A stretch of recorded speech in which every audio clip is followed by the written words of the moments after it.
Rich man says, in a foreign language, to humiliate the farmer. He never expected this reply. The reply came in flawless Mandarin. I understood every word you just said, and your pronunciation is terrible. Robert Chen's face went white, then red, then white again. He'd just spent 5 minutes mocking the farmer in Chinese, calling him backward, uneducated, a peasant who didn't understand modern agriculture. The farmer had stood there the whole time, silent, expressionless, letting Robert dig his hole deeper. Now Robert was standing in that hole, and it was very deep. But let's back up, start from the beginning, understand how we got here. 3 weeks earlier, Cedar County, Iowa, March 2024. Robert Chen arrives from California, 38 years old, tech money, lots of it. Sold his company for $40 million. Now he wants to be a gentleman farmer. He's looking at properties, big ones, 1,000 acres minimum. Plans to run a modern operation, automated equipment, precision agriculture, corporate farming done right. His real estate agent brings him to the Morrison place. 800 acres, good soil, fair price. The neighboring farmer is working his field. Old Ford tractor, simple equipment, traditional methods. Robert watches him for a moment, shakes his head. That's exactly what's wrong with American agriculture, he tells his agent in English. Inefficient, outdated. No wonder small farms are failing. The agent nods, agrees. Anything to make the sale. They walk the Morrison property. Robert's impressed. Good drainage, level ground, perfect for his plans. I'll take it, he says. Full price, cash offer. Deal closes in 2 weeks. Robert's now a landowner. His California friends think it's quaint. His business partners think it's a tax write-off. Robert thinks it's an investment and a hobby, and proof he can succeed at anything. He shows up with a semi-truck full of equipment. Brand new John Deere 8R series tractor, 400 horsepower, $500,000, GPS guided, auto steer, every modern feature, planter to match, combined to match, everything new, everything expensive, everything impressive. The neighboring farmer is still working his old Ford, still using his simple equipment. Robert ignores him. Peasant farmer, not worth his time. Planting season starts. Robert's automated equipment works perfectly. Straight rows, perfect spacing. Precision agriculture at its finest. He's pleased. This farming thing is easy when you have money and technology. The neighboring farmer plants too. Slower, less precisely. Traditional methods.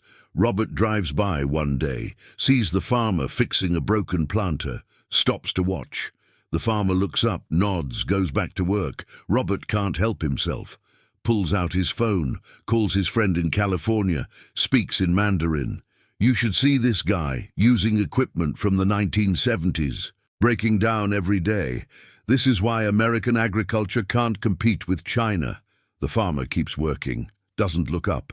Robert continues, gets more arrogant, more insulting. These farmers are dinosaurs. They don't understand efficiency, don't understand scale. They'll all be gone in 10 years, and people like me will own everything. The farmer tightens a bolt, tests the planter, stands up, still doesn't say anything. Robert smirks, drives away. Summer comes. Robert's crops look good. His technology is working. 800 acres of perfect corn.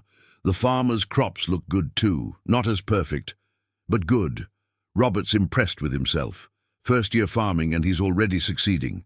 Then July hits, drought, no rain for 3 weeks, temperatures over 95. Robert's corn starts stressing. He has irrigation equipment, but it's not installed yet. Won't be ready until next year. The farmer's corn looks better, not great, but better. Robert drives over one evening. Finds the farmer checking his fields. How is your corn handling the drought? Robert asks in English. The farmer looks at him, considers. Doing okay, planted deeper. Roots are finding moisture. I should have planted deeper. Yes, direct, not unkind, just honest. Robert feels irritated. This peasant farmer is succeeding where his technology is struggling. He switches to Mandarin, speaks to his business partner on the phone while standing right there. This drought is killing me. But this old farmer's corn looks fine, probably doesn't even understand why. Just luck, generational knowledge he can't explain. The farmer walks away, checks another part of his field. Robert feels superior.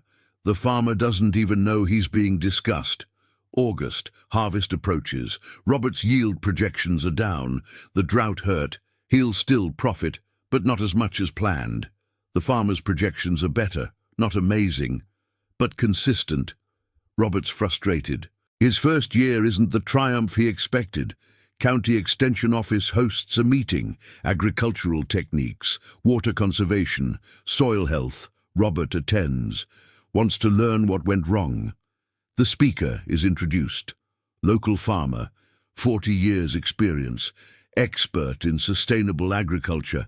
The speaker is the neighboring farmer. Robert sits in the back, shocked. The farmer speaks for an hour about soil structure, root depth, plant genetics, water retention. Traditional techniques that work better than modern methods in certain conditions. He's articulate, knowledgeable, experienced. He's not a peasant, he's an expert. Robert feels something unfamiliar. Humility, embarrassment. After the meeting, people crowd around the farmer, asking questions, seeking advice. Robert approaches, extends his hand. I'm Robert Chen. I bought the Morrison place. You're my neighbor. I know. I'm James Sullivan. Been farming here 43 years. Your presentation was impressive. Thank you. They talk. Robert asks about the drought, about planting depth, about soil preparation. James answers, patiently, thoroughly, like he's talking to a student, not a competitor. Robert appreciates it, but also feels condescended to. He switches to Mandarin again, calls his wife. I'm talking to the neighbor farmer. He knows his stuff, but he's still small time, old-fashioned. Eventually, scale will win. Technology will win. He'll retire and people like me will take over. James keeps talking, explaining crop rotation, explaining soil biology. Robert thinks he doesn't understand, thinks his private conversation is private. September, harvest time. Robert's yield is disappointing. 60 bushels per acre below projection, still profitable, but not the home run he expected. James harvests too. His yield is exactly what he projected, consistent, reliable. Robert sees James at the grain elevator. They're both selling corn. How'd you do? Robert asks. Right on target, you? Below projection. The drought hurt. It did. But next year you'll know better. You'll adjust. It's not gloating. It's just fact. Robert feels that unfamiliar feeling again. The farmer is being kind, not superior, just kind. Robert can't help himself. Pulls out his phone, calls his brother in Shanghai, speaks in Mandarin. First year farming, learned a lot. But I'm surrounded by these old farmers who don't understand scale, don't understand business. They farm like it's 1950. It's frustrating watching inefficiency. James loads his grain truck, preparing to leave. Robert continues. The guy next to me right now, nice enough, but he's part of the problem. Small thinking, small operation. Agriculture needs to modernize or die. James closes his truck gate, walks over. Robert's still on the phone, still speaking Mandarin, still assuming privacy. James waits, polite, not interrupting. Robert finishes his call, looks at James. Sorry, had to take that. What's up? James looks at him, that same expressionless look from months ago, then speaks, in Mandarin, flawless Mandarin. I understood every word you just said, and your pronunciation is terrible. Robert freezes. James continues, still in Mandarin. I speak 4 languages, Mandarin, Spanish, English, German, Learned Mandarin in the Air Force, spent 3 years in Taiwan, been fluent for 40 years. Robert's face does that white thing. I didn't know. James switches to English. You assumed. You've been assuming since March. Assuming I'm uneducated because I farm. Assuming I'm backward because I use old equipment. Assuming I'm ignorant because I don't use your methods. Mr. Sullivan, I apologize. I don't want apologies. I want you to understand something. James leans against his truck. I have a master's degree in agricultural science from Iowa State. I speak 4 languages. I've consulted for the USDA. I've published research on soil conservation. I've forgotten more about farming than you'll learn in 10 years. Robert can't speak, literally can't form words. But you looked at my old equipment and assumed I was stupid. You heard me speak simple English and assumed I was uneducated. You saw my traditional methods and assumed I was behind the times. Yes, I did. Why? Robert thinks about that, really thinks, because I judged books by covers, because I assumed wealth equals intelligence, because I thought modern technology trumps experience. And because I'm arrogant, because I wanted to feel superior, because I needed to believe I was smarter than the people around me. James nods slowly. That's honest. I respect honest. They stand there, the grain elevator running in the background, September afternoon sun. Mr. Sullivan, I've been a complete ass. You have. Can I buy you dinner? Actually, listen this time. James considers. Thursday, Cooper's Steakhouse, 7 o'clock. And Robert? Yes? In the future, assume people understand you, all languages, all times, makes you a better person. Thursday comes. Robert shows up early, nervous. James arrives exactly at 7. They sit. Order. Tell me about Taiwan, Robert says. James does.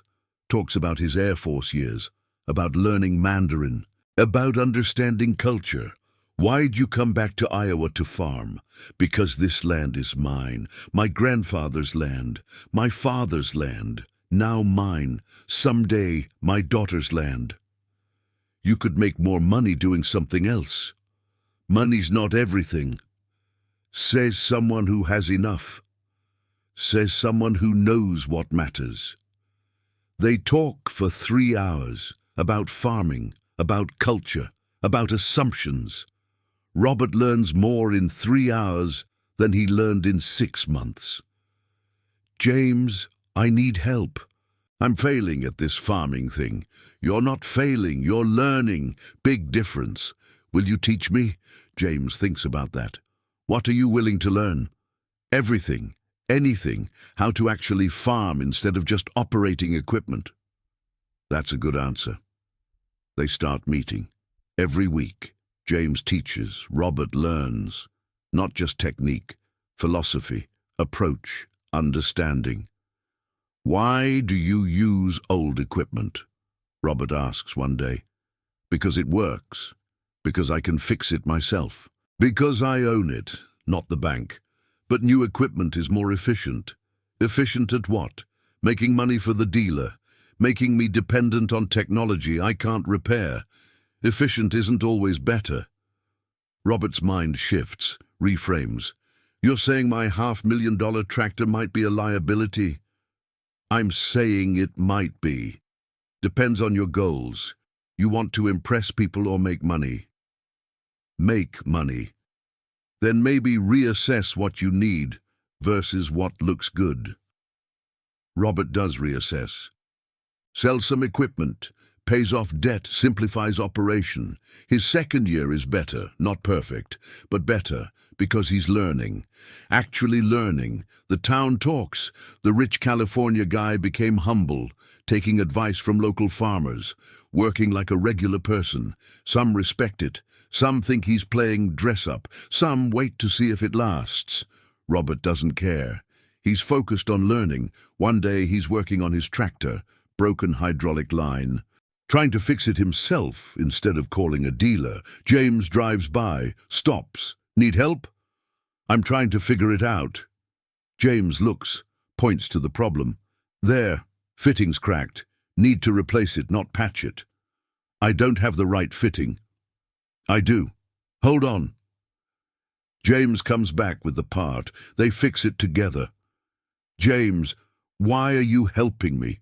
After everything I said. James wipes his hands on a rag. Because you're learning.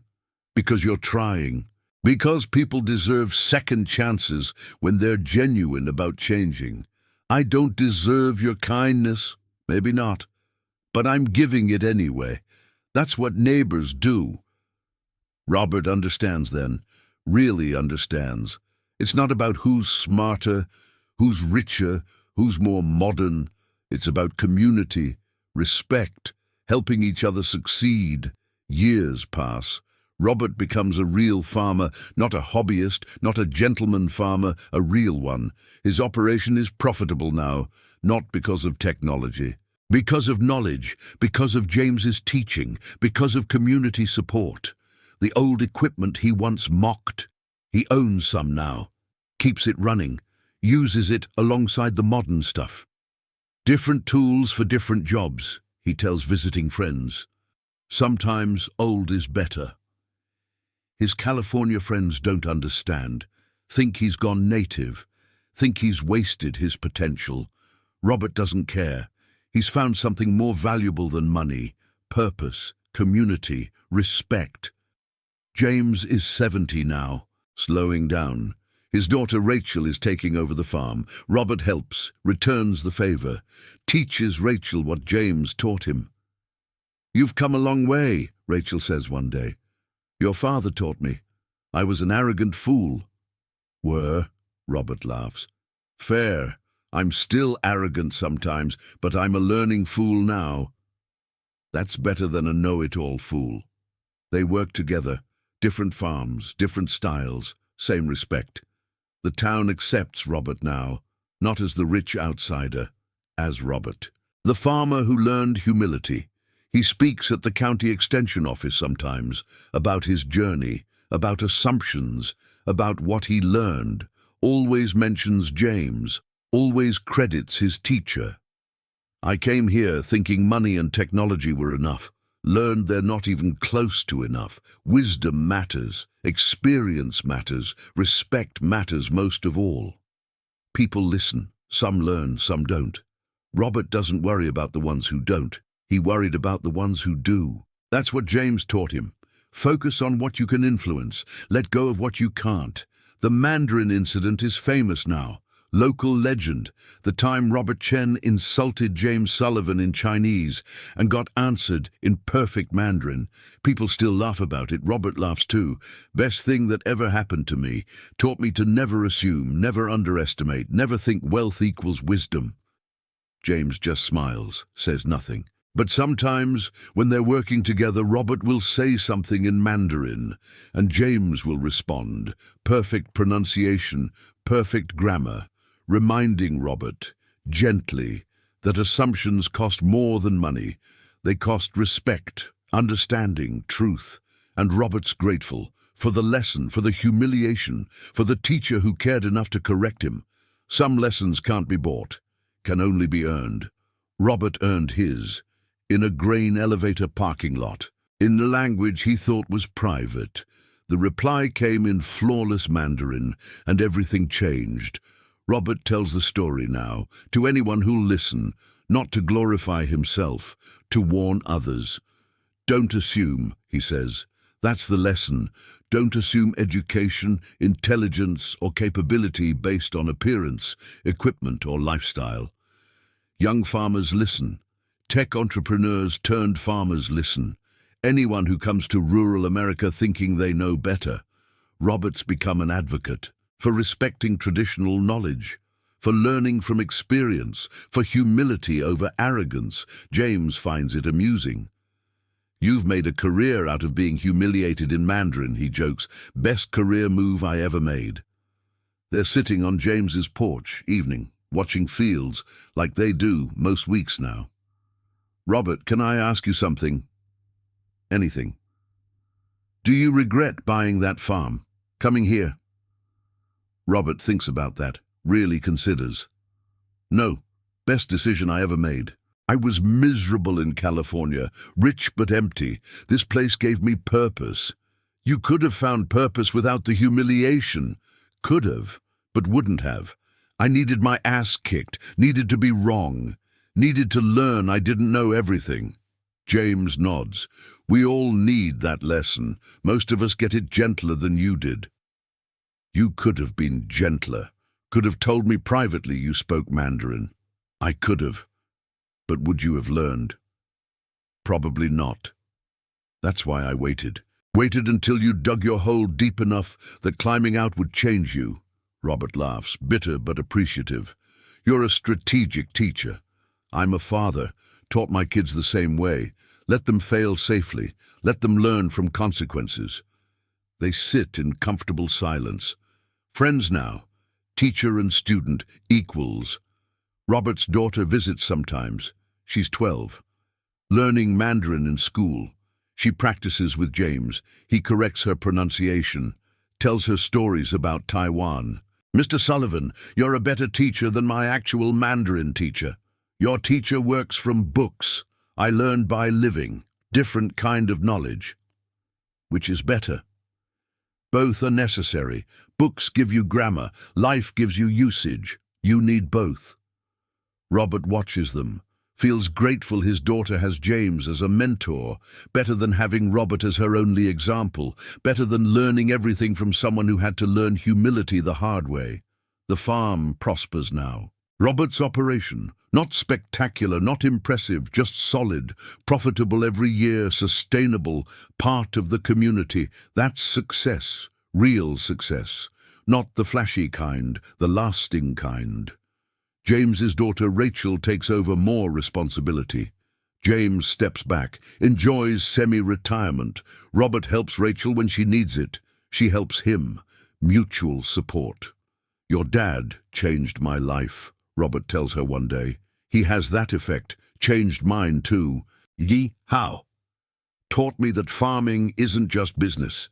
It's stewardship, responsibility, legacy. I'm still learning that. We all are. That's the point. We never stop learning. The county recognizes James at the Ag Appreciation Dinner. Lifetime Achievement Award, 45 years of service to agriculture. Robert attends. Claps louder than anyone. James's speech is short, humble, thanks his family, his community, his students. Looks at Robert when he says students. Robert nods, acknowledges. After the ceremony, people congratulate James, share stories, express appreciation. Robert waits, lets everyone else go first. Finally, it's just them. Congratulations, James. Thank you. I owe you everything. You know that. You owe me nothing. You did the work. I just pointed directions. You did more than that. You taught me to be human again. James clasps Robert's shoulder. You taught yourself. I just created conditions for learning. They embrace, brief, masculine, meaningful. Two men from completely different worlds, connected by humility, teaching, and Mandarin. The story spreads beyond Iowa. Agriculture journals write about it. Podcasts discuss it. It becomes a parable about assumptions, about humility, about respecting knowledge wherever it comes from. Robert's asked to speak at conferences. He does. Always brings James. Always shares the stage. This man humiliated me in Mandarin in a grain elevator parking lot. Best thing that ever happened to me. James adds, this man was arrogant enough to insult someone in a foreign language, standing right in front of them, and humble enough to learn from it. That's rare. The audiences relate. Everyone's been arrogant. Everyone's been humbled. Not everyone learns. That's the difference. Robert learned. The farming continues. Seasons turn. Crops grow. Equipment breaks and gets fixed.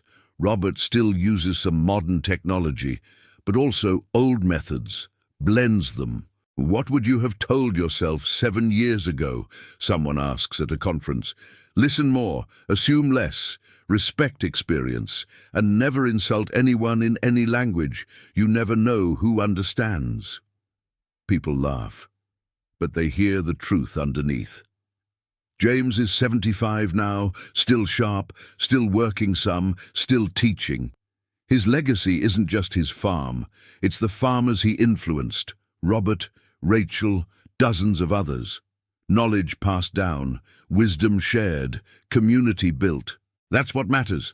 That's what lasts. Robert's 50 now, grey in his beard, lines around his eyes, looks like a farmer, is a farmer, finally, really, not playing dress-up, not hobby farming, actually farming, and grateful every day for the humiliation that led to transformation, for the reply that came in flawless Mandarin, for the teacher who cared enough to let him fail publicly so he could succeed privately. That's the story. That's the truth. A rich man insulted a farmer in Mandarin. The farmer replied in perfect Mandarin. Everything changed, not because of the languages, because of the lesson. Respect isn't earned by wealth. It's earned by humility.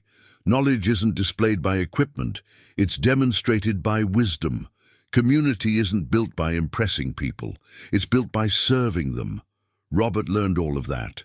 In a parking lot, in Mandarin, from a man he'd underestimated for months. And that learning made all the difference. The reply came in flawless Mandarin. And a rich man became a real farmer. Years later, a documentary crew comes to Cedar County. They're filming a series about modern agriculture, about the clash between tradition and technology.